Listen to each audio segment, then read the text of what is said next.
എല്ലാവർക്കും നമസ്കാരം. ഞാൻ വത്സല മുരളി.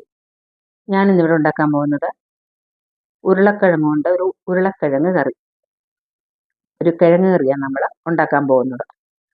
അതിന് വേണ്ടുന്ന സാധനങ്ങൾ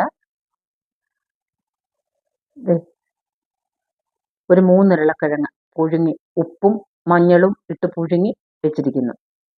പിന്നെ ഒരു ചെറിയ 2 സവാള, 2 ചെറിയ തക്കാളി, ഒരു 4-5 ചുമന്നുള്ളി, ഇത് കടുവറക്കാൻ അരിഞ്ഞു വെച്ചേക്കുന്നു. പിന്നെ ഇഞ്ചി, വെളുത്തുള്ളി, പച്ചമുളക്, കറിവേപ്പില. പിന്നെ അതിന് വേണ്ട മസാലക്കൂട്ടെന്ന് പറഞ്ഞാൽ മുളക് പൊടി, മഞ്ഞൾപ്പൊടി, മസാലപ്പൊടി, ഇത് പെരുംജീരകപ്പൊടി.